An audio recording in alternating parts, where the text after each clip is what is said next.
Good evening, guys, and welcome to the last pit stop for season one, a season review, really. We are very fortunate that we have all the champions with us tonight from all four other categories. We've got Scott Mokes from the Pro Division, we've got Michael Hooper from the Pro-Am Division, we've got Sander Island from the AMs, and then we've got Paul Joseph Kliss from the Rookies, all standing by to have an interview. But before we look at that, let's have a look. And obviously, as you've probably seen, my new co-host, that way, a bit of a difference to Dave. We've managed to pull along our very own Thomas Cope, who came second himself in the Pro Division, super close at the end, but also, you know, has done the wonderful photography that we've had this season. If you've not seen that, head over to Thomas's Flickr and you can see all the wonderful shots from this season. We've had 12 rounds. We started off at Watkins Glen, ended up at Le Mans, and we pretty much visited all the great tracks on Iracing on the fixed setup. And Thomas, who better to get a summary of the season from one of the drivers yourself? How have you found the season, and you know, what was your highlights and lowlights in it? Yeah, season's been really good. It's been really close all year long. Some of the highlights was just some of the close racing. I mean, all season, me and Scott, me and Nikolai, we've all had good close battles. I mean, Daytona was the closest one of them all, obviously with the two wide finish at the end, but that really doesn't do justice to any of the races. They were all just as close and all hard fights all the way through as well. Yeah, I mean, the big thing I noticed about this season is that there wasn't one driver winning in the class that literally dominated all the class. I mean, you had yourself winning races, you had Scott winning races, you had Elliot Hellier earlier on winning the races, and then you had like Nikolai Frayne, as you mentioned, in Daytona, the super close finish with yourself on the line. I think it was like 1/1000th of a second between yourself. And then we had Michael, who had very much Patrick fighting him early on in the season. Had a bit of a blip mid-season, but Michael certainly had him. Then Sander had Steve Pierce for a lot of action throughout the season. And Paul, he had Michael Gerard that had it, and if he had scored better in the last round, it would have come down to that final Le Mans race. And obviously we saw Michael taking the win in the AM, so it could have been very different overall. But I mean, that's probably what you want out of a league, isn't it? Is where the league is. There's not somebody that's winning all the races. It's anybody can take the race wins. Yeah, you've seen up and down, like you say, up in all the classes. I mean, I remember the stat earlier in the season. I think we had 6 different winners, or 5 different winners throughout the pro class alone. And then when you take in a fact of the Pro-Ams, the AMs, and the Rookies as well, you've probably got 12 or 15 different winners throughout the whole season for every class in total. So it's a really good, diverse championship. And yeah, like I say, it's been really close all year for every class. And all the drivers out there, it's never been an easy race. They've always had a challenge to really push them in each one.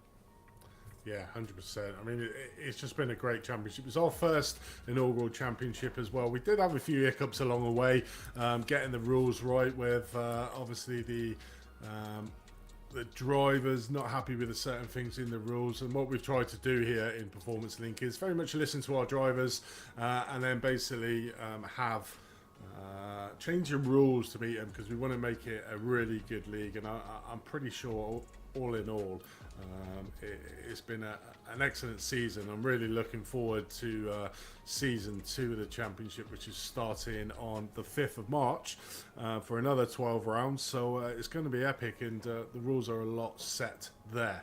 But that is season 1 really in a nutshell.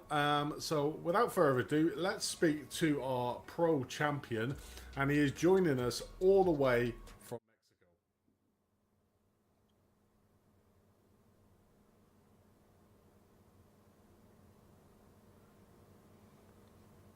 Well, welcome, Scott, all the way from Mexico, the wonders of modern technology. You literally, as you said, speaking beforehand, jumped out your rig when you finished the race, jumped in your car to the airport, and the final interview that you gave Dave on Le Mans on last Sunday, you were actually in your car speeding off to the airport. But first of all, mate, I'd like to see how you are. How's the shoulder? How's it keeping up? And how are you enjoying the tequila and the sombrero hats down there in Mexico?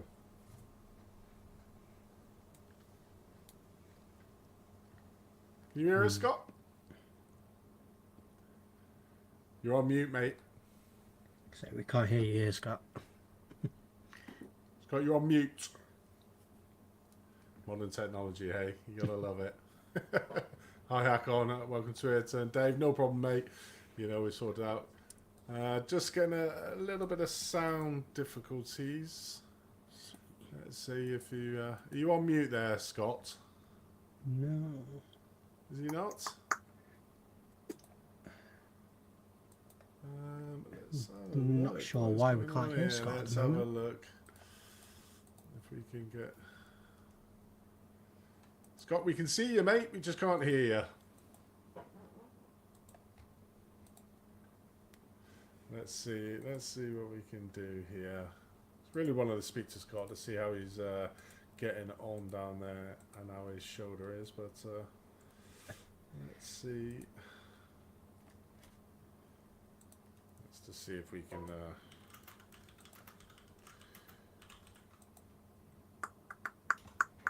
see if he sees that message. Can you hear us, Scott? You can hear us, we just can't hear you, mate, that's all. Yeah, the art of sign language here. What could it be? What could this be? So, Scott, I mean, let's see if we can get your sound sorted on that, and see if you can find out what it is. You're definitely not on mute, mate, are you? Are you sure? Maybe if we just retry the rejoin. So if you leave this, close it down, and try rejoining. Yeah, just try and rejoin it, and then we'll see if come on. They may have messed your sound up, or you have to go into the settings when you go up and make sure you select the sound. So we'll see that. But whilst we try to get Scott back, let's have a quick chat with our Pro-Am winner, Michael Hooper, which is, I know he's on a computer there, so hopefully his is a little bit better. So let's see if we can get this switched over.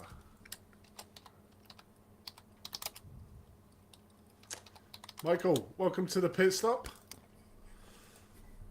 I can see your very expensive rig behind you, which obviously put you in good stead for the championship. But obviously, our Pro-Am winner. How has the season been for you? What's been your highlights? And just in a nutshell, what do you feel was the turning point? Because, like I mentioned at the start, you were having an epic battle with yourself and Patrick, and you were literally trading places up until Iracing decided to do the big changes on the car, and Patrick changed cars and sort of went by the wayside. But how has it? How's season one been for you? What are your highlights and lowlights? First of all, thank you for having me. The rig behind me is probably expensive, but I don't think it makes me faster. Money can't buy you speed. I don't think so. Highlights of the season. For me, I think the two highlights were my Spa victory, of course, because that was the overall race win on a very good strategy, I thought. I think the best race itself was at Sebring. For me, because it showed I had the pace to keep up with the top of the field, and it basically set the tone for my season to be in front whenever possible, and just drive my races and win races. And I must say, the battle with Patrick was amazing. I think we both pushed ourselves and each other to be better throughout the season. I think the iRacing GT3 changes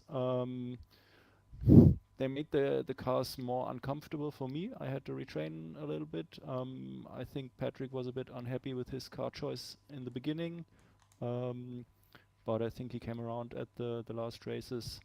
Um, and I'm pretty sure if he didn't miss the two races that he did, he would be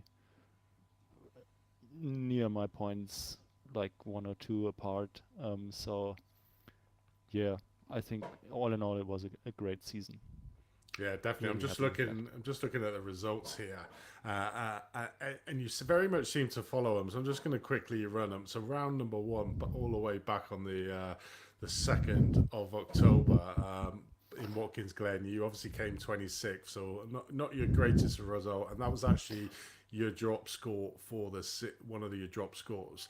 Patrick came 28th, so again he did bad. The next round, round two, you came fourth, Patrick came fifth. Round three, you came sixth, Patrick came fourth.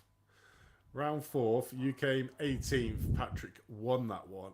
Sorry, no, Patrick came fourth. Then, so that was another poor round for yourself. Round five, you came fourth. Patrick did not start that one, so he didn't come into round five.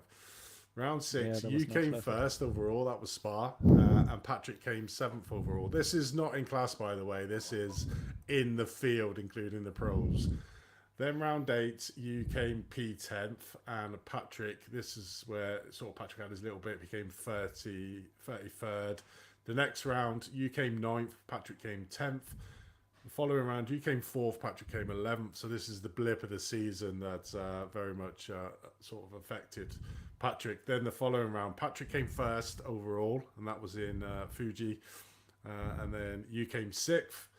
Then you came 12th, Patrick came 6th. You came 5th, Patrick came 7th in the final round. I mean, it was just so close, and it was just that marginal two results from Patrick in the middle, like you were saying, that it is. And you can just see how much of an epic battle you two had. Yeah, I'm sure it would have been a three-way battle if James could have made some more races. Unfortunately, he had to be away from, I think, two races, and of course the most important ones, the endurance races.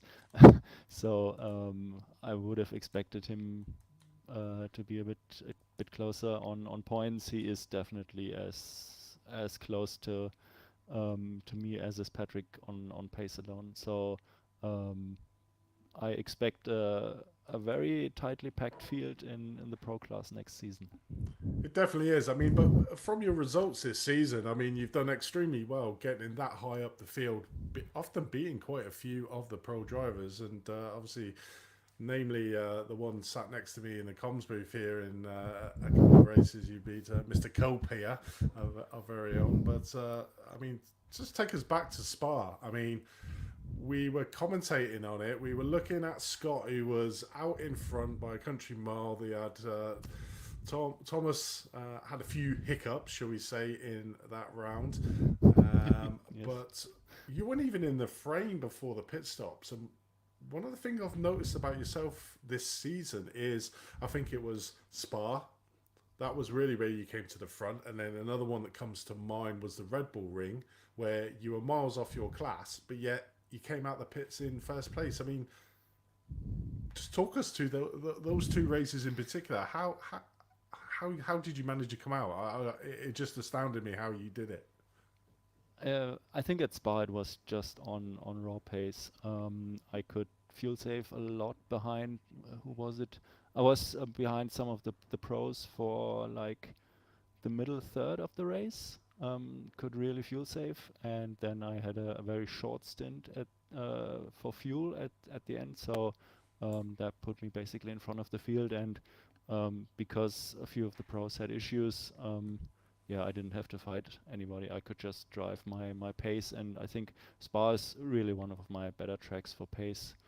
So I think that worked out perfectly in the situation. I'm pretty sure if three or four of the pros didn't have such a bad day at the office, it would have looked different. But yeah, that was everything fell in place. And Red Bull Ring, um, I looked at telemetry after the race because I have access to James Loxton's telemetry, but we couldn't figure it out. I think he just lost in the battle with Patrick in those few laps that I went longer. So much time that I came out just in front of them. Must have been like 4 seconds in those 4 laps that I went longer. And on pace alone, both were faster than me. No, I have no problem admitting that.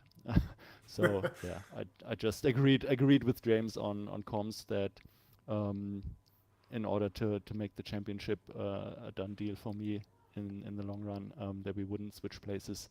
Um, I had offered him the win, but he declined. So yeah, I think that worked out well. I mean, that was just amazing.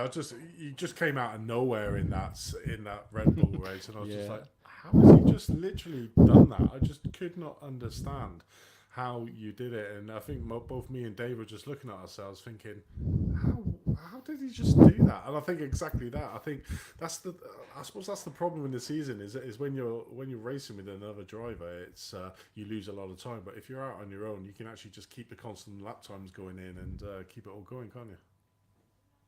Yeah, it's definitely that way. I know I can do very consistent lap times if I have a clear track. I can without problems admit that I sometimes have difficulties following people closely. I think at Le Mans I was first behind Nikolai and then behind Jacob and then behind who was it? Can't remember. And yeah, I I couldn't really follow them even if I had the same pace on a clear track. So that's something to look out for the others for season 2. Do not let me run away.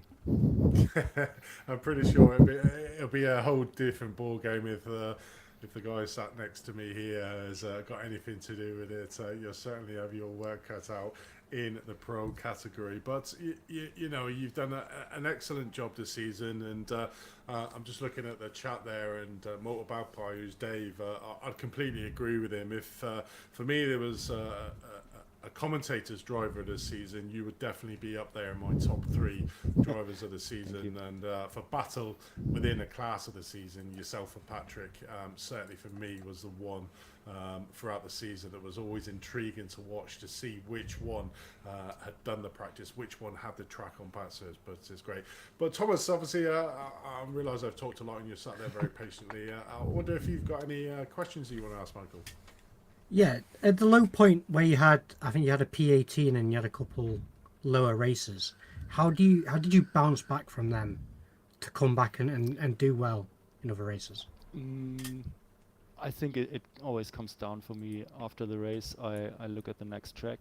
I compare my times that I do on the initial practice to similar I-rating drivers, to higher I-rated drivers, and then I have a pretty good feeling how much I can improve in a given time frame. So from week to week, I know I can improve a certain amount of time, and that normally gives me the confidence to reproduce those times in a race. I wasn't sure after Watkins Glen what my actual pace within the class would be, but coming to Sebring, seeing how my pace was on par with the slower pros, I wouldn't say really confident, but I was looking forward to the whole season to show what I can do to myself, to others. So it was just doing my thing, liking racing, and being happy to be able to race here. And one last one for me. You say on a time frame. Is there a set time you like to practice for events, or is it as much as you can get in, or so on from there? It depends a bit. I do have a full-time job. Unfortunately, iRacing isn't my full-time job, so it comes down to practice in the evenings. Normally, I do like 5 or 6 laps at a track to find my pace, and then I start to analyze telemetry, compare videos, and I know normally I can improve with around 2 or 3 hours of practicing to a level that is normally a bit higher than my actual I rating, because yeah, my actual I rating is just around 3K, and that is only because I mostly do endurance races with my team. I don't do official races, so it's a bit under the actual pace. So yeah, that's about it. I think maybe up to 4 hours practice for a league race. We'll have to see how the next season goes if I have to invest more. Yeah, 100%. Yeah, so, and obviously, just to show you what Michael is going to get there, so there we go. That is Michael's trophy for this season for winning the Pro-Am. So, congratulations for yourself, and that will be, obviously, it's winging its way to you. Oh, I've obviously cleaned it up because it is a bit grubby. But, Yeah. I Thank think you very much. I think the Spa track is very appropriate. I think it is, for yeah. Michael. He was going to have Spa, wasn't he, with the fact that he won it overall. But congratulations, mate, for being our champion in Season 1. Nobody can take that away from you. And really looking forward, and I'm really glad that you've signed up to Season 2. And it's going to be interesting to see what you can do in that pro field next season. So congratulations, mate. Before we let you go, is there anyone you'd like to give a shout out to? Yeah, like probably in my first driver's interview I did, definite shout out to Team Bear Pope, my home team, my first team in iRacing, my only team in iRacing. And yeah, it's basically become a kind of a second family, where we hang out in Discord, in our weekly races, in our own league. And yeah, thanks to them for everything. Definitely, and congratulations to Team Pear Pope. Just got pipped at the end there by Sim Racing Norway in there, but I'm pretty sure that you're going to come back and put in a big challenge, because you lost a few drivers earlier on, didn't you? But I see you've gone mass with Team Season 2 for Team Bear Pope, and probably got we're 2 teams definitely in there. we're fielding 2 teams, and we're trying to recruit another few people to field a third team. But yeah, I think 2 teams will be okay. Definitely. So Sim Racing Norway, just watch out, Team Bear Pope are coming for you. Well, congratulations again, Michael. Thank you very much for joining us, and enjoy your night, and the accolade of being the Pro-Am champion, mate. Thank you. Yep, thank you. Have a good night. Cheers. Okay, so I'm not sure if Scott is back with us.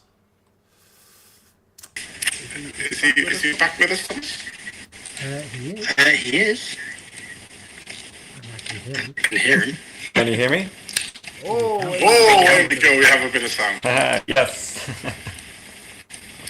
Apart from we've got savage echo there, so it's mum. So,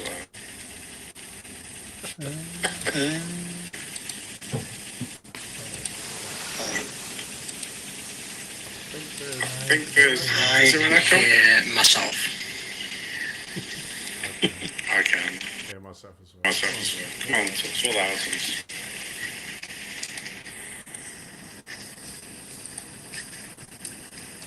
Can you hear? Can you hear? I can. I can. I can still hear mine. I can still hear mine, but I'll still go. I don't know if the viewers, if you can Double feedback? double feedback. I'm Not sure. Can you hear both, or is it alright? Well, we'll crack on Well, crack on anyway. Welcome, Scott, in. And Scott, I'm just wondering first, before we get into the season, how are you feeling? how are you feeling? How's the shoulder? How's the shoulder? And How's it in Mexico? Yeah, I mean, I'm feeling good. The shoulder is good now. It was definitely sore the day after, I have to admit. But yeah, it is good. Yeah, I thought we'd take a trip to Mexico and have proper rehab on my shoulders, so they're fully fit for the 2023 season. So you're talking about proper rehab. Is that alcohol-based rehab? Yes.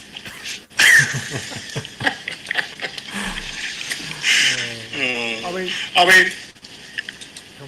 Come on, Thomas. You need to sort that out. I can just hear myself in the headphones. I can hear I it. can hear it as well. I'll put it on the side so it's a bit off. Did you have your headphones? Did you have your headphones with you, Scott? I did. I plugged them in, but you couldn't hear my mic. I can try plugging them back in again now if you like. Yeah, I think it's because you've got our audio. That's where they Give should. me 1 second. I think it's going through your speaker. Is that any better? That's hear me? perfect. There we go. I was just like thinking, how can I talk when I can hear myself talking back like 2 seconds later? Is so off-putting. But no, we can hear now, Scott. So that's great. So obviously, season 1, our season 1 champion, very close to missing Le Mans, obviously due to the Iracing mishaps in Fuji, and sort of like I said to a private message yourself is that.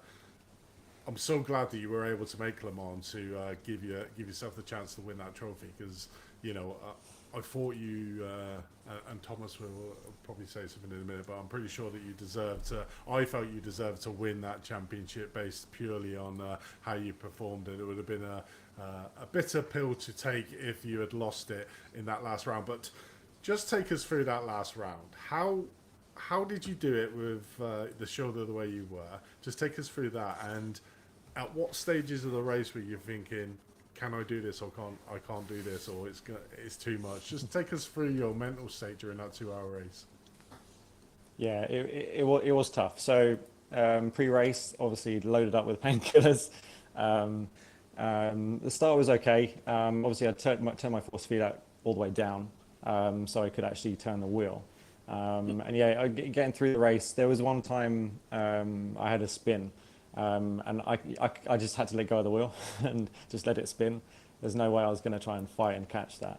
And I think it was probably an hour and 10 minutes in where I checked my bandage to make sure I wasn't bleeding or anything like that. And from that point, I was done. And I was like, is it the last lap yet? Is it the last lap yet? But yeah, and it managed through. And we actually missed it on the stream, but you spun on the last lap coming into the Porsche curves, didn't you? I didn't do, yeah. I watched the broadcast back, and I think the cameras picked me up just after I rejoined, which was lucky. But yeah, I definitely did struggle for the whole race, but more so for the last quarter. It was, yeah, I could barely drive. I mean, obviously, it's just a stalwart that you were able to do that. I personally think, I drive a lot differently than obviously a lot of our drivers do. I don't use my legs; I use hand controls. So I know how different it is and how weird it feels when you first get into the car and not used to it. Certainly with yourself being up at the front of the pro field. I suppose the fortunate thing was that the person next to me, who we won't name, had a few poor rounds that really gave you that lead to be able to just get like 6th or 7th place in Le Mans. I suppose that was a gift from him to you, I think. Yeah, I think TC's bad luck is the only reason, pretty much, why I had even a chance to go for the title. Yeah, it was really unfortunate for TC going through. I think 2023 is going to be, yeah, TC, you got to be at the front now, man. I'm coming back. Well, the points were like super close. 2.640 yourself, 2.61 for TC, and then 2.47 for Aaron. And we haven't mentioned Aaron. He was hot on both of your heels. Pushed you all the way to the end there, Thomas. Obviously had a little bit of a disappointing round in Le Mans, but up until that point, he was actually in front of yourself, Thomas, and had an opportunity to catch yourself as well, Scott. So, Aaron's had a great up and down season as well. So hopefully he'll be back to push. And then now you've got the added pressure of having Michael. A phenomenal driver that we just chatted to. He was racing with you guys on majority of the races as well. Yeah, I think that's the right decision for Michael. I think he's going to really strive being around people that are at that pace and constantly having to then push himself a bit more and more. But yeah, no, he's been super consistent as well. Hat off to him for that season as well. He's obviously the Spa race and even Le Mans. He seemed to do really good strategy through that as well. Definitely is. A lot of people in the chat, mate, are commenting about your oversized hat that you've got on, saying you need to gain a little bit of weight to fill that hat out. I guess small brains win championships. Obviously, let's look at your season as a whole. I mean, you mentioned at the start of your season wasn't the best, and if we just take you back to that first round, which your first two rounds were actually ended up being your two drop rounds. So, first round in Watkin Glen, a P10. The second race, you got a P6. So steadily getting better, and then sort of from round 3, you were getting better. So round 3 you got P5, round 4 you got P5. Then it clicked for you. I think something clicked in you. So round 5 you got P2, round 6 you got P1, round 8 you got P2, round 9 you got P4, round 10 you got P1, round 11 you got P1, round 7, which was the Fuji one, you got P3, and then got P12 at the end. I mean, you really came on strong after sort of like round 3, after them two fifth place winners. Just explain what happened at the front end of the season, you know, to have the poor run of results, but then all of a sudden it just clicked for you. You had your drop rounds, and then you were just super consistent from round 5 onwards. Yeah, so start of the season, I was off the rig for, it must have been almost a year. I hadn't driven at all. I think I got back on the rig. I was practicing in the Mercedes, ready to go with that, and then the Porsche had an update, so ended up changing to that probably less than 2 days, maybe 2 days before the first race. But yeah, I had a bad qualifying at Watkins, I do remember, which put me at the back. And yeah, with the grid that we started with, it's obviously the edits through the season have really been an improvement, and it's really worked out towards the second season, which will be fantastic. But yeah, the first race was a bit difficult coming through the pack, getting caught up in incidents with a bunched up pack. And they managed to improve with the car, get back into it, blow them cobwebs off, and yeah, it was towards the end of the season I was feeling a bit more comfortable with the cars. I'm going to take a little bit of credit for this as well, because I'm pretty sure that it was round 3 or 4 that we actually changed the sequence to group you all together in your classes. Mm-hmm. So I'm going to take a little bit of the credit for your overall race win and your changing performance there, mate, because you're very fast when you get that free air, but then when you get around cars, maybe that's what you need to work on for season 2, because I don't think you're going to get it all your own way for season 2 with the likes of Michael, Thomas, Aaron if he comes back, and Jakob Behrens if he comes back as well, because I mean, phenomenally done well in that Ford. I mean, he got 3 P2s overall, and obviously was pushing Thomas a little bit at Le Mans. So if he gets his car of choice, I'm pretty sure that he would be up there as well. Yeah, 100%. I honestly can't believe the pace he brought out of that Ford. Yeah, hat off to him for that. Season 2, if we got the same drivers or other drivers in who can commit to the season, it'll be very, very close, I reckon. There are always tracks that suit different drivers better than others. But yeah, I'm excited for it. Hundreds, and obviously really rooting for you this season because you're a performance link, but our very own TC next to me is gazumped us and basically taking you over to Olympus Sports. But I suppose it's next season racing for Olympus Sport. How's that for you? Because I know they are a very close knit of drivers, and I suppose the breadth of experience over in Olympus Sport is only going to help you. Yeah, I mean, I've only experienced a small amount of working with Olympus because me and TC are in the British Carrera Cup. So yeah, practicing with TC and the group and the way it's structured is phenomenal. Like the details you get through comparing data with each other, and then doing track days, and yeah, it's really good. Yeah, season 2 of Performance Link will be, I'm hoping Olympus will be right at the front 1-2. Yeah, I would imagine you got a good chance, and hand over to see if TC, your team captain for next season, has got any questions you'd like to ask you. TC? Yeah, obviously, I know you're a bit more on a different level. I feel like you need to give some of the viewers a bit more of a background of what you've done prior to sim racing, and sort of where you come in the real life racing world before you got to where you are now. Yeah, no, that's a really good question.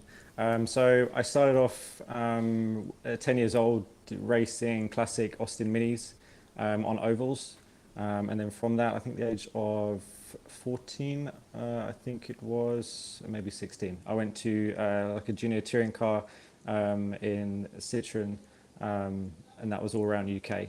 Done all the UK tracks, Silverstone, Alton Park, Brands Hatch, you name it. And then I went to classic Formula Ford, did that for a year, F4, and then Formula Ford 1600 Kent for 2 years as well, and that was all in the UK as well, doing all the British tracks. So yeah, that's where I came from. Yeah, lost out to a championship, ran out of fuel, totaled a car. Yeah, it's all been done. Yeah, I think that was my real only question for you, Scott. Obviously, I knew a lot of the background, but I feel like a lot of the performance and guys didn't know, and it was worth giving everyone a good shout on it, really. Yeah, I knew he had raced it. I mean, what was the car that you showed me, Scott? I'm trying to think which one it was. The two-seater. What was that? Was that the Super S or something? Do you know the green one you showed us? What was that? That was the Formula Ford. Formula Ford. Wow, that was a nice-looking car, and definitely need to give me a spin on that. But anyway, Scott, thank you very much for taking the time out to join us from down there in Mexico. You can whip off that top now, get your speedos on, and start strutting around the pool with your arm in a sling, mate, and drinking them tequilas. But before we let you go, mate, is there anyone you'd like to give a shout out to? Yeah, obviously always a shout out to Performance Link for setting up the league. Season 2 is going to be epic. Everything's ironed out. It's going to be a really, really good season. So yeah, big thank you to you guys at Performance Link. And yeah, everyone that does the stream, like obviously David, I know he's watching, and Lewis, who does the broadcast as well. He's always good at doing it. And then obviously TC is always there as well, keeping me true, and I'm sure he'll keep me true in season 2 as well. Yes, and your fan club in the chat is obviously spearing you on over there in Mexico. I bet they're not jealous at all. Yeah. But no, thank you very much, mate. Really appreciate it. And I think you've got a new nickname, Scott Mosey, because you look like Messi, some of the drivers say. So thanks for joining us, mate. Look forward to season 2, mate. Have a good one. Take care, guys. Cheers, mate. There was Scott there, obviously, all the way down in Mexico. I mean, that's the dedication of our drivers to be able to just come on for just a chat out at the time of his holiday. So I'm pretty sure he'll go back now to having a few tequila slammers, get that arm moving, and he's going to be rocking that dance floor in his speedos later on, I'm pretty sure. But yeah. Right, next, let's move on to our AM. We've done our Pro-Am with Michael. Obviously, jumped it around a bit because of Scott's technical issues. Let's have a chat to Sander. So, what can we say about Sander? Sander is our Pro Champion. Sander is a part of the Team Champion. And Sander is our Driver's Driver of the Season. I bet you didn't expect that when you first joined this league at the start of the season, Sander. No, I didn't. I expected some fun racing, but I didn't expect winning maybe a couple of races or podiums, but not the championship. I didn't expect. Definitely, and obviously to get the Grand Slam as well, the Driver's Driver, the Team Championship, and the AM Championship. I mean, that's got to be something special, and it's going to be a hard feat next season, because I can see you've rejoined up for season 2, you and your Sim Racing Norway boys back in the season for that. But before we talk about your own performance, I just want to talk about the team, because it seems like you've got a real close net of team members in your member. They're all pretty much in the AMs. So you had yourself, Gordon Haig, Simeon Motorclev, was the 3 main drivers. But I'm trying to look down. Who was the other driver? Who was your other driver? You had Yeah, Kim Kim Andre. as well. Kim Andre, yes, that was it. Who got moved up from, should have been in Pro-Ams, but after his Watkins Glen effort, certainly just give him the option to move up the Pro, and he took it with both hands, so did exceptionally well. But as a team, you worked really well. I mean, a couple of rounds, you got 1, 2, 3, finished in the Championship. We saw some really good sportsmanship between yourself and Simeon, where Simeon pretty much had the beating of you in Fuji, but let you take that win to make sure that you could secure it. But then you repaid the favour in Le Mans and gave him the win, which basically catapulted him up to 4th place, 2 places up from that single Le Mans. Just tell us about the ethos of your team, Sim Racing Norway. Yeah, our main objective was to try and do as best as we could in the team championship, and of course my driver championship was like a bonus, I guess. So we wished to do well in the team championship, so we tried to work good as a team, don't slow each other up, and like Simon did, give me his win in Fuji, because I'm pretty sure he would have been gone if he didn't held back there. Yeah, I mean, he definitely had the pace over you on there, but I suppose playing the team game and the long game, considering how close yourself and Team Bear Pulp. Now, Team Bear Pulp did lose a couple of drivers earlier on, but they were still within 5 points of you in Le Mans to be able to challenge you for that championship. Obviously, only had the 2 drivers for Le Mans. It's going to be a close one next season, isn't there? Do you feel a little bit of pressure with them putting in 2 teams, and is that going to put you to think, well, we might get another team in ourselves? Yeah, I think we have a good chances. I will probably not score as many points as this season because I'm moving up to Pro-Ams, but who knows? Well, it gives an opportunity to Simeon, who will probably stay in the AMS, and Gordon as well, probably stay in the AMS. So maybe they will come on at the end of season 2 and be lifting the flag. But I'm pretty sure that Steve will want to have something to say about that. I mean, just talking about the battle between yourself and Steve, just looking back at the results. Your first 2 rounds were probably the worst rounds that you had. You got P13 and a P4, which were your 2 drop rounds. Steve got P4, which was one of his drops down, but Steve was super strong at the start of the season, obviously getting set first in race 2, 4th in race 3, first in race 4, 3rd in race 5. You got a 4th in race 2, a 1st in round 3, a 3rd in round 4, a 1st in round 5. It was literally to in and throwing, and I'm just looking at sort of the change, and it wasn't a lot between the 2 of you overall of the season. It was just a couple of places here and a couple of places there between yourself and Steve was the difference. I mean, just talk about the rivalry and the racing that you had between yourself and Steve throughout the 12 races. Yeah, at the first, at least the first 2 races, I had some bad luck in the start in both, so I didn't focus so much about them, but I had a decent qualifying in Donington, I remember.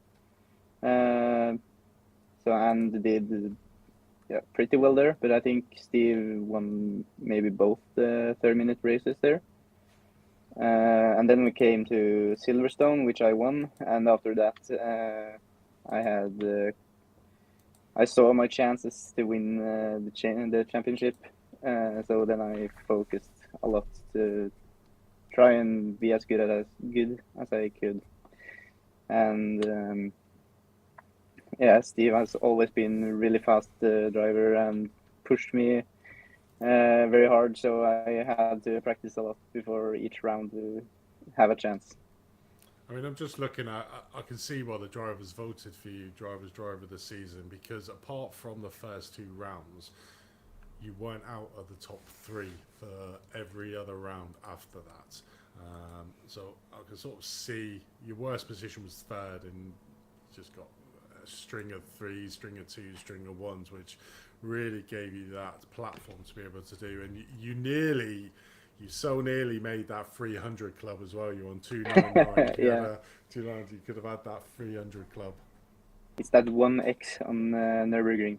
That's 2 points. So 301 if I stayed on track there. Exactly. But obviously, take us through, your experience within this season. What has been your highlights? What have things that you thought that I could have done better? But just give us your synopsis of season 1. Yeah, I started out bad with especially Watkins Glen. I actually had a pretty good race on Sebring though.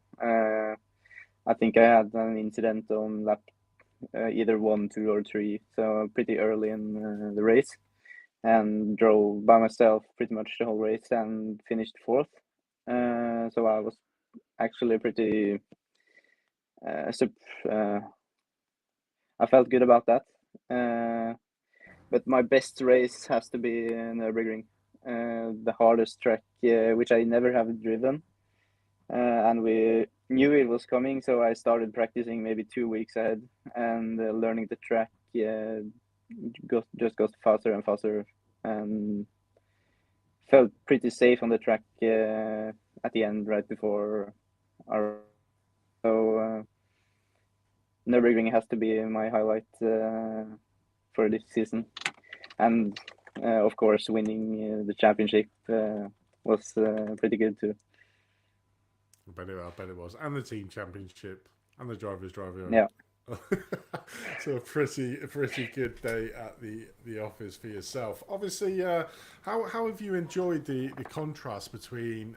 Obviously, I know we had the 30-minute races before that didn't really go to plan, but then we switched it up to having the hours in the endurance races. How have you enjoyed getting them couple of endurance and the fact that we've got 3 of them in season 2? It's fun actually with the 3 different races, but I'm more a fan of the long distance races because as I feel when I drive the races, I'm not a risk taker. That's why I'm pretty consistent, I guess. Never a lot of incidents, and that's where I'm strong on the long distance races, and the 30 minutes. It's mostly like sprints, so you have to maybe take some risks. And that's just not how I dare to drive, because I know if you just hit one driver, you can be off the grass and race over. So 100%. I'm scared when driving side by side. And this is Sanders' trophy here for the drivers' championship. So he's again needs a bit of cleaning, but it will be all nice and clean with a plaque on it. So there's Sanders' trophy for winning season 1. So congratulations, Sanders. Thomas, you got any questions for our team champion, AM champion, and drivers' driver of the season? I mean, do you want to rack up any more? But yeah, sorry. But yeah, how does it feel mentally with the whole team championship when you've got other guys around you to sort of bounce ideas for the race and sort of work together on preparing for the event in general? You kind of feel safe because, or at least in this scenario, because both my team members in AM were pretty strong. So, and we were pretty sure all of us, if we had a good race, would come top 5 maybe. So there's just a couple other drivers that can outscore us. So we were pretty sure, or at least me, I was pretty sure that we would do rank up some points there. And of course, when practicing, it's always good to have someone to compare to. get some tips. Yeah, and practice battling on the tracks. Yeah, it's good to have others. Yeah, exactly as I thought. And during the race events, do you sort of like all hang around together in a chat room so you can sort of, I'm making a move here, or I'm just going to draft you during the race sort of thing, and sort of strategize during the race, or do you all separate out and just focus on the race yourselves? Yeah, we are talking through the race, yeah, and it's pretty easy to communicate just over Discord. And in the last round in Le Mans, we actually sat in the same Discord as the other Norwegian or more Norwegian guys like Jakob Behrens, Alexander Skare, the IGL boys, and very much chatting shit during the race because it's so long. But of course, the strategic aspect of talking together is a big deal. Can't go without saying though, I did enjoy the Le Mans style finish between yourself and Simeon in Le Mans. I'm going to admit that I did call that about 3-4 laps before you actually finished that was what you were going to do in Le Mans. How early on did you say, do you know what, we've managed to get away from Steve in third, let's do a Le Mans style? Yeah, my plan was always to let Simon win this race if we had the opportunity. And I had a pretty good start after a couple laps. I got a little gap. And then to the pit stops, Steve suddenly was before or in front of Simon and just 4 seconds behind me. And then I just had to push everything I got, and Steve held on. So I was super stressed, and probably him too. Was driving on the limit the whole stint. But I think he fueled less than us, or obviously because he gained so much in the pits. So we were pretty sure he had to pit earlier than us, and I think, or I don't know, but I think he had to do another pit stop because he fueled so little the first pit stop. So already then, I think we were talking about that we were pretty safe from him. I heard after the race and saw on the replay that he actually crashed out of the pits, and that's why I suddenly had 20 seconds on him. I was a bit surprised there, but then I could relax a bit more because it was pretty tense the second stint. So 100%. yeah, and then he suddenly was like 50 seconds behind after another pit stop, I think. Yeah, I don't know, but he was suddenly far behind, and then I knew Simon can just catch up to me, and I'll let him pass. Definitely. I mean, obviously yourself and Steve were probably the class of the AM field. Certainly had the battle at the front end of the field. But what I will say to Simeon is that you need to get on more rounds. You were certainly an extremely quick driver, mate. So, if you can attend the rounds in season 2, that you've got a really good opportunity to be up the front end, the sharp end, as your countryman here is doing at the moment, Sander, to maybe take over the mantle for Sander. But Sander, thank you very much for joining us here in the podcast for the end of season. Before we let you go, mate, is there anyone you'd like to give a shout out to? Yes, Scott Mokes said, of course, to the Performance Link team, administrators who organized this series. It's have been amazing, and fixing all the, should I say, problems with the starting procedure and all that stuff. and I've been pretty good the last rounds. So I'm pretty satisfied with the series. Good job to all of you, and I know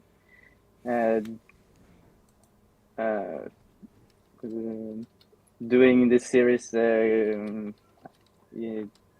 have to work a lot to make it work. So appreciate that. And of course, I want to give a shout out to my team for a good collaboration on the team championship, and shout out to all other drivers on the grid, because you can't have a race without drivers. 100%. Well, thank you very much for joining us. And I'm champion, team champion, and drivers champion this season. It's Sander Island. So congratulations, mate.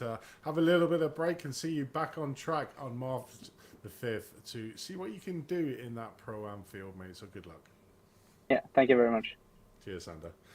So waiting in the wings is the last of our championship winners. And obviously, Tom, he is one of your drivers. Came in pretty much late. I think it was at round number 4 or 5. I think you saw the fact that he was scoring lots of points in the rookie field, so tried to draft him into your team. But has seemed to become a stable member of your team, and it's Paul Joseph Clears. Paul, welcome to the podcast. Congratulations on winning the rookie class. How's it feel, mate, to be a rookie champion? I think we might be having you some hear us, Paul? issues we did with Scott. Think we might have the same issues. Can you hear us? Give us a thumbs up if you can hear us. You might have to do the same as we just did with Scott, so you might have to restart the application again and go from the link.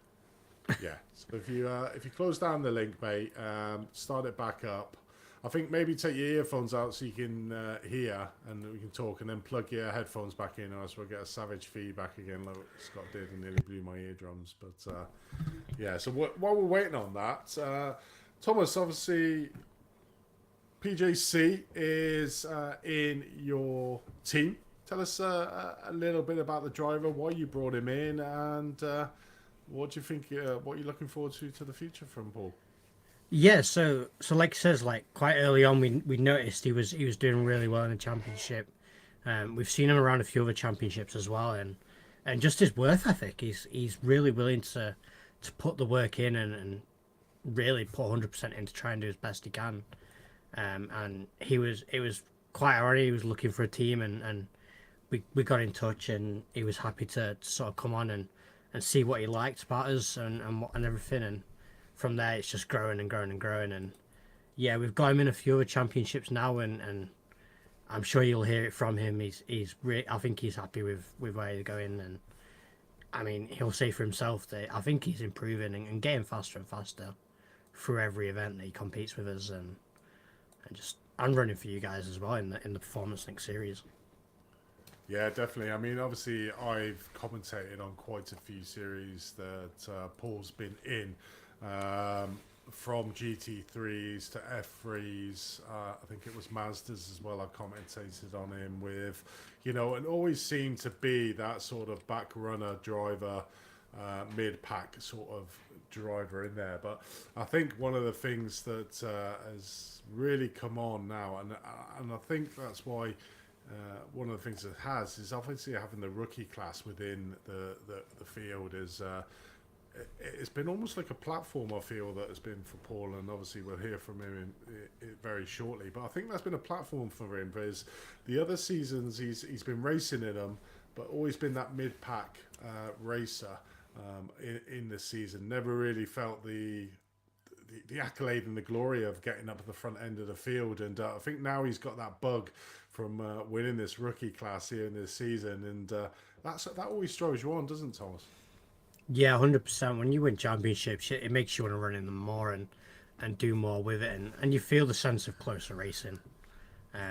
you've got more people around your level, so you can have fun and sort of play a little bit with how you drive. And I think the thing with leagues is you can always have a sense of how drivers race and how they like to be raced. So by the time you get to the end of a championship, you know each other like the back of your hands. You're almost friends, because you know each other so well on track, and you can have really good races. I mean, Daytona is a great example. I mean, I wouldn't have raced Nikolai so close, for the whole entire race if I didn't trust and know how to push him and so on. So it just creates bonds, and obviously, yeah, I think Paul will agree that it's those sort of bugs that get you going more and doing more in leagues, sort of thing. Okay, we can see that Paul is now back with us. Paul, can you hear us, mate? Nothing. Nothing. Do you want to try unplugging your headphones and plugging Just them back in? unplug your headphones, mate, and just see if that works. Because I think that's what Scott did. He joined without his headphones, and basically the sound came on.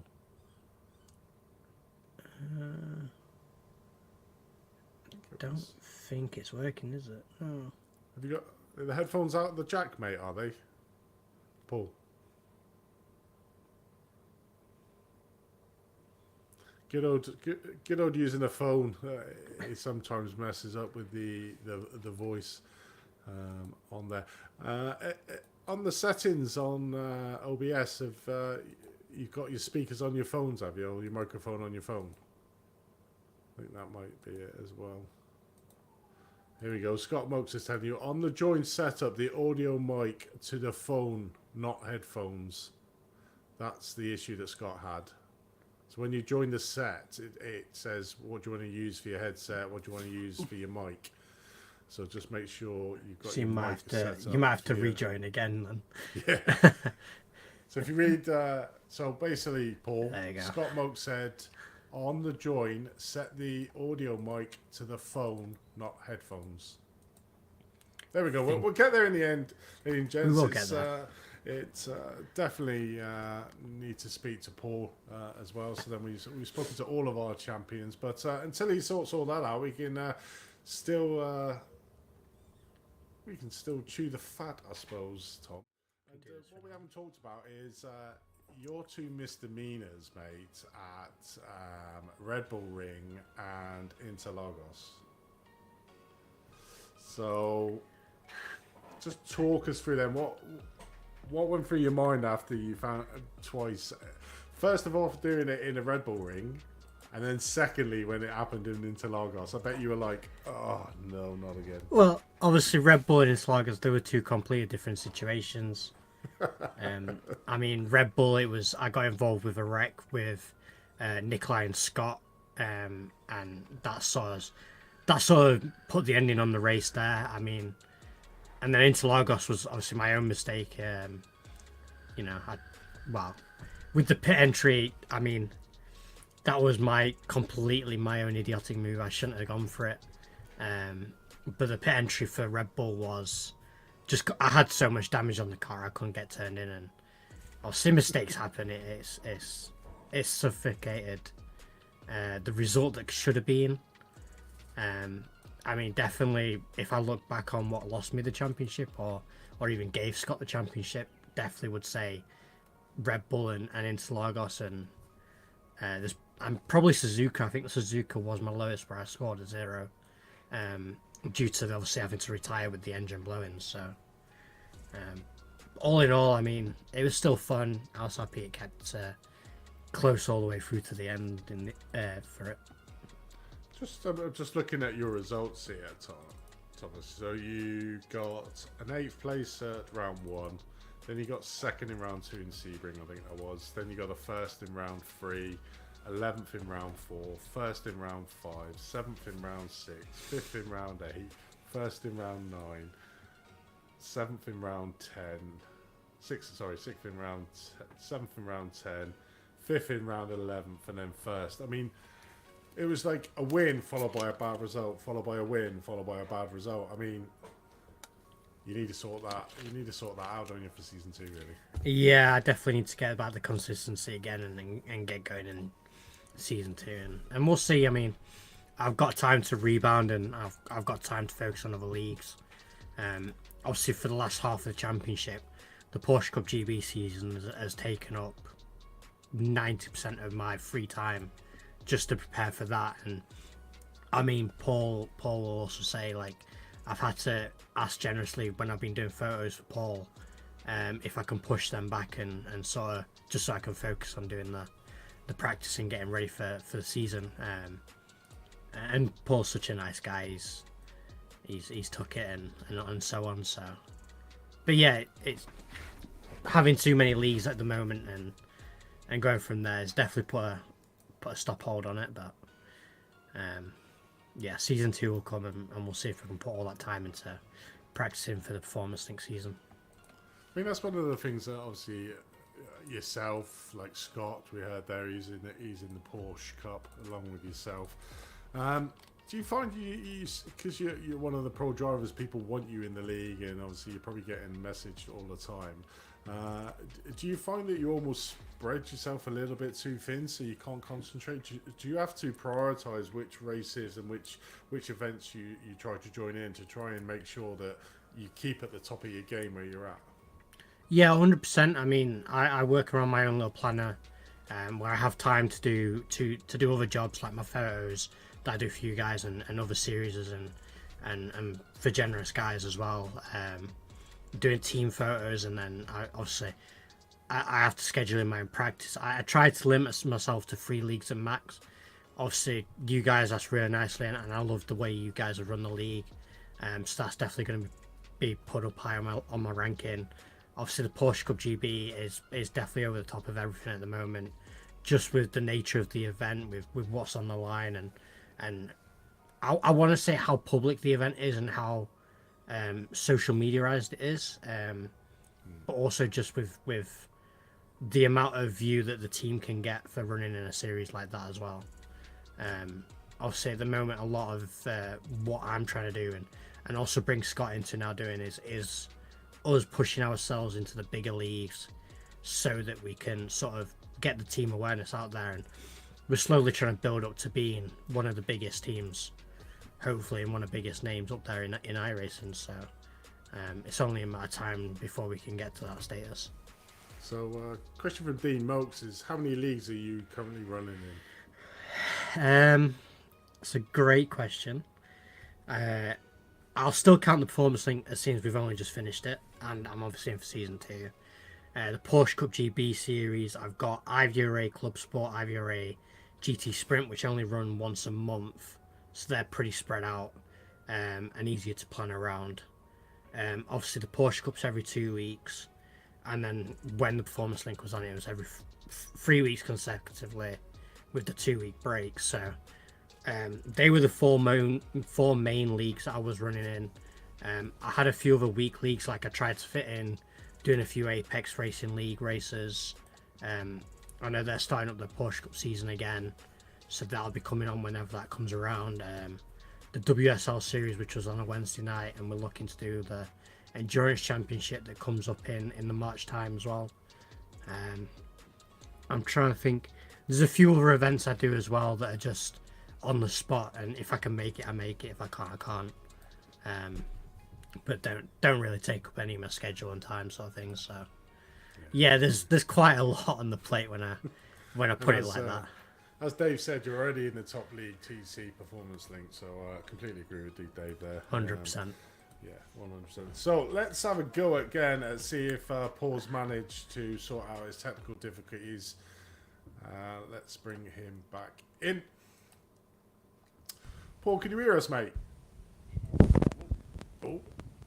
No. Come on, say something, Paul. Hello? There we go, there we go. Finally, it works. Well, better late than never is what my missus always says to me. But yeah, obviously rookie championship for season 1. How does that feel, mate? Yeah, it feels pretty great, to be fair. considering I've been in many leagues over my 3 years in Iracing. But yeah, this is my first championship, and I feel pretty proud to be honest. We were talking about, obviously, Thomas, I don't know if you heard us talking about it. Obviously, I've commentated on quite a few leagues you've been in Apex. And I always saw you as a mid-pack to back-pack runner in the sort of the AM Championship. But, you know, has this league been sort of almost like a change for you, having that rookie class in there to be able to say, right, I can be competitive in this league, in this class. I know I can be at the front of this class. And does that give you the drive? And now, obviously, winning that, does that, when you go into the AMs next season, does that give you the emphasis to say, I've done it in the rookies, I can do it again? And does that breed the winning mentality after winning the rookie championship? Yeah, after winning, for example, being in the podium for the rookies gave me the drive to keep going. Managed to pull away from Gerald in the last two rounds, I think it was.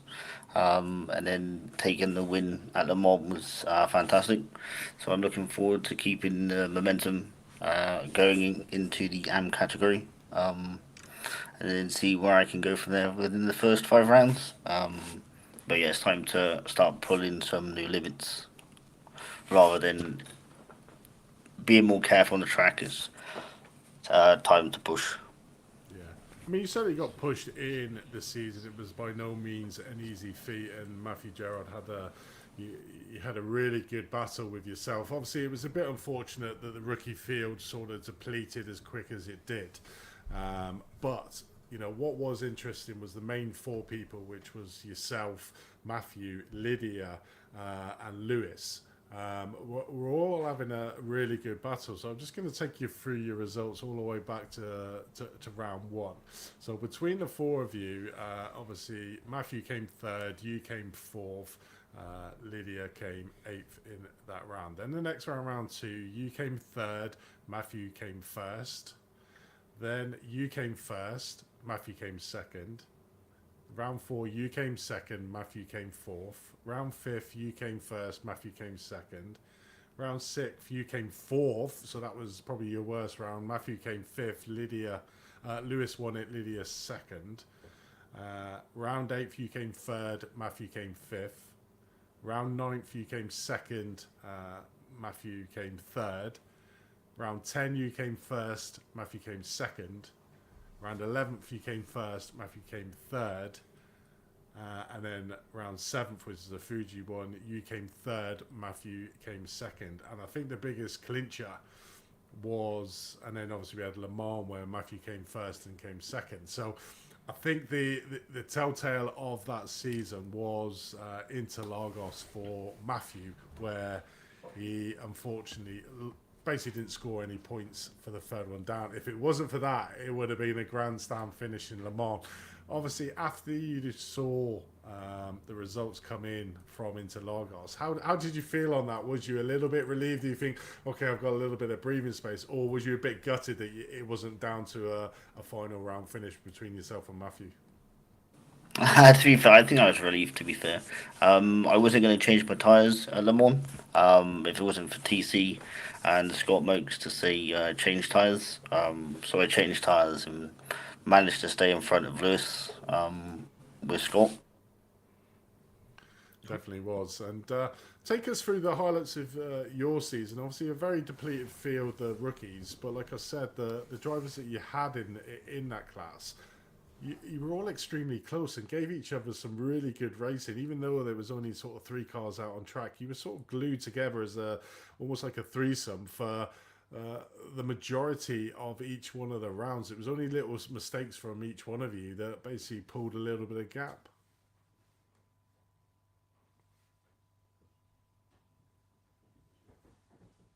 Oh, I think we lost your audio again, mate. What have you touched? Not you, Paul. Paul's obviously touched something. What have you touched, Paul? I can see him. Troy, just come.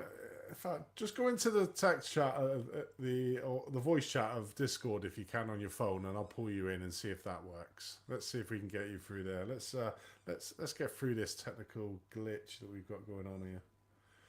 If you come into the chat and chill at Discord if you can on your phone, I'll try and drag you in.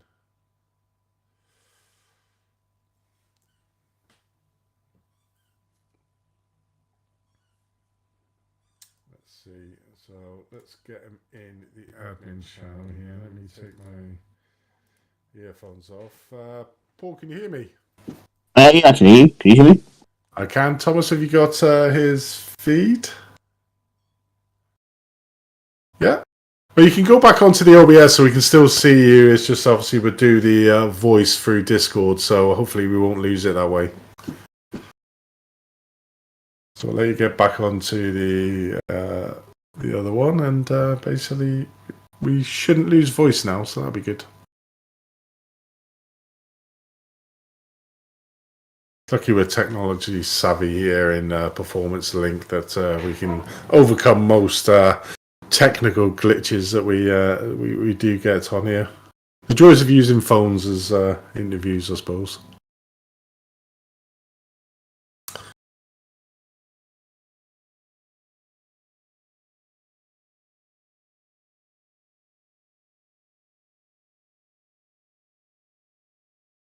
Yep, you got to pull back.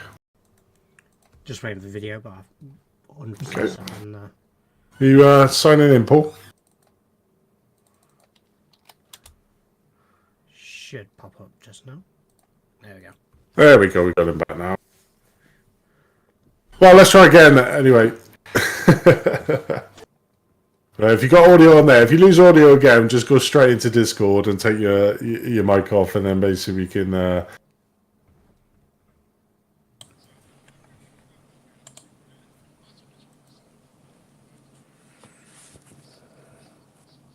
Yeah, the battle between us three was phenomenal. There was different winners for each races. We were all on the podium, but we had to finish the race to get the podium. It was pretty good. Lewis was very talented. Matthew Gerard was also very talented and very quick. It was a good season. I suppose it's satisfying when it's that close and you win the championship, knowing that you haven't just run away with it and seal clubbed everyone, that you really had to fight for that rookie championship, didn't you? Yeah, I mean, some of the races were extremely tough. I think it was Silverstone was the one where I started to push, and then it went on from there. But yeah, it was quite a tough season considering I normally hang back and just do a chill race kind of thing. Have a sandbag, so I get the bonus points for no incidents. I think it's time to change and start pushing a little bit more. And we'll see how it goes. I think if TC has anything to do with it, he certainly won't let you sandbag anymore and will push you on. I can see you sat there in your Olympus top now, your new team, and obviously TC hasn't got his own, but I will forgive him because he literally probably ran in through the door, sat at his rig and help us on him there with his super white shirt on. You normally see him, I think that Olympus eSport top is normally glued to Thomas Cope's chest, but unfortunately he's had to peel it off and wash it probably for the first time in 5 years. But what is it for you now being a part of Olympus Sport? What do you think that they can do for you to be able to drive you on to be better?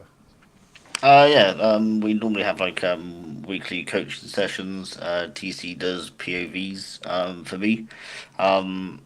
And a few of the other drivers in Olympus. But I wouldn't have won this championship if it wasn't for TC. I think I would have lost it after Red Bull.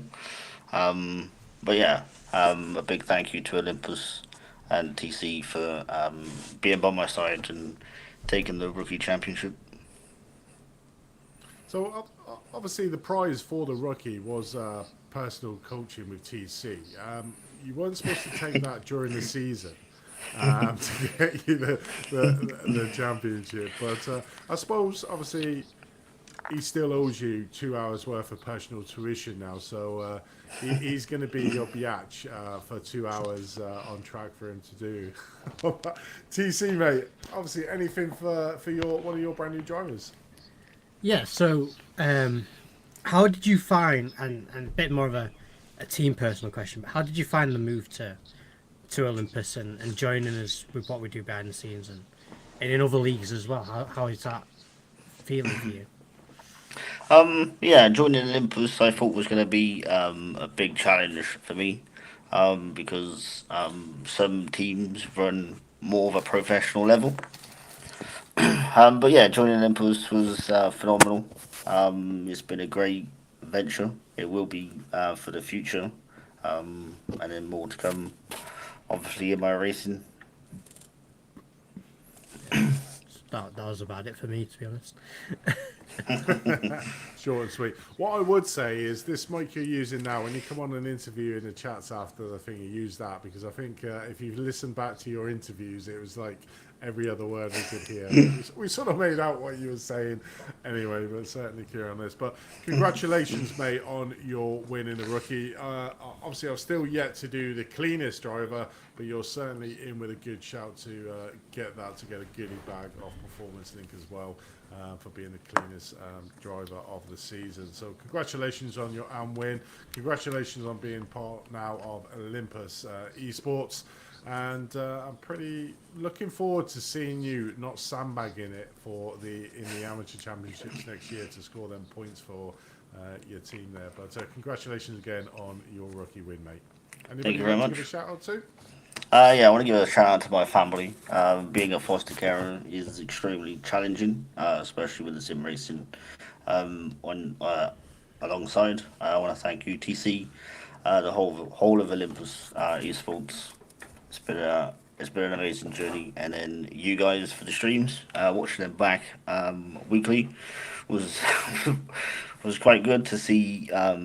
The really competitive racing from each individual class, and then obviously everyone else, my competitors. Yeah, I think that's about it. Brilliant. Well, congratulations, mates. Enjoy and revel in your victory, because next season is going to be a step up for you, but I'm pretty sure that with the team behind you, you'll be put in good stead, mate. But congratulations. Thank you very much. So there was all 4 of our championship winners this year. So just to reiterate who that was. So in the pro, we had our very own Performance Link for this season, maybe not next season, Scott Mokes. In the Pro-Ams, we had Michael Hooper, an excellent season for him, really striving on. So it's going to be interesting to see what he can do next season in the pro category. Then we had Sander in the AM, had a very good battle with himself and Steve Pierce, but came out on top, and it's going to be interesting to see what he can do in the pro AM next season.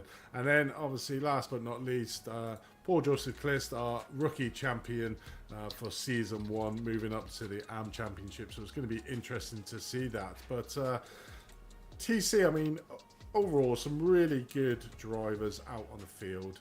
You know, I think in the Discord, it's been super nice. You know, everyone's had a good bit of banter in there, and I think personally, the way that me and Tom decided that we wanted to do this league, I think we very much achieved our aim in providing a friendly atmosphere for the drivers, being completely open with these pit stops as well for the penalties, which I think has made a big difference to normal toxicity you get in the chats when penalties get done. So, you know, from myself and obviously from Tom, who's racing in the Next Gen Championship tonight, you know, we'd like to just thank all you drivers and to sticking with us with Season 2, because Season 2 is going to be an amazing event. I think we've got open qualifying rather than the open setups rather than the fixed setups, which is something completely different. So it's going to be down to you drivers to get the correct setup for you. So no more excuses that the fixed setup's slowing me down.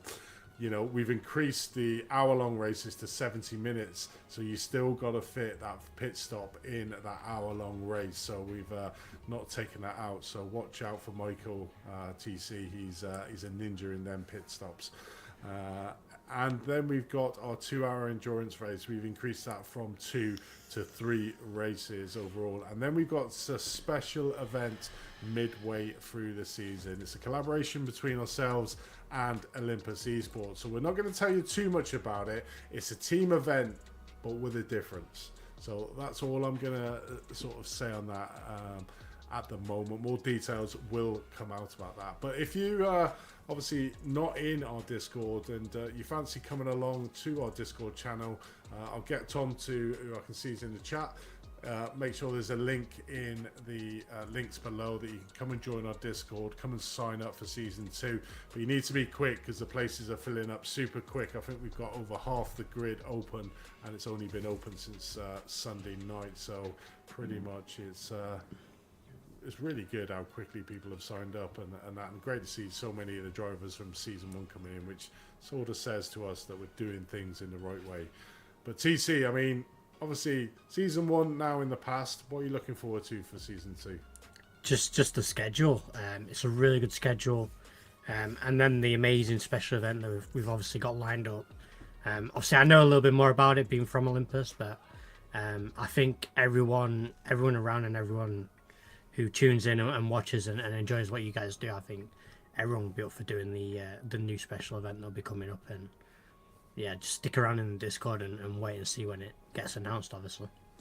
Yeah, well, hopefully get that announced probably week 1, week 2 into the season, so then you'll be able to get yourself warmed up to it, because it's a team challenge with a difference. That's all I'm going to say on that overall. But that draws us to a close here for the pit stops. We haven't gone over the penalties for Le Mans. There was only 2 penalties over there, but we'll brew them off. But they have no bearing on the championship winners. They were sort of mid-pack race incidents, so we may have a look at that on our next pit stop, or we'll have a look at it offline and basically adjudicate them as normals. But a big thank you to our main sponsors, Performance Links themselves, Green Future Technology, who's our very own Russ Fowler. So a big thank you to him for sponsoring the series. For Extreme, for their scoring software, which is really useful and really easy to use. STK Gaming for the overlays that we put out onto our broadcast. And last but not least, for TC Simography, for being able to do the pictures all season. I mean, you've done a cracking job there, mate. Thank you very much. At least 10 pictures per round, which obviously with your extremely busy schedule, I know that would have taken a lot of time out, but really do appreciate that, and really appreciate the fact that you're doing it for season 2. But from myself, Andy, from Dave, who wasn't able to join me, from Thomas Cope next to me for this podcast, we're going to bid you farewell for season 1 podcast, but we'll be back again for season 2. So until then, good night.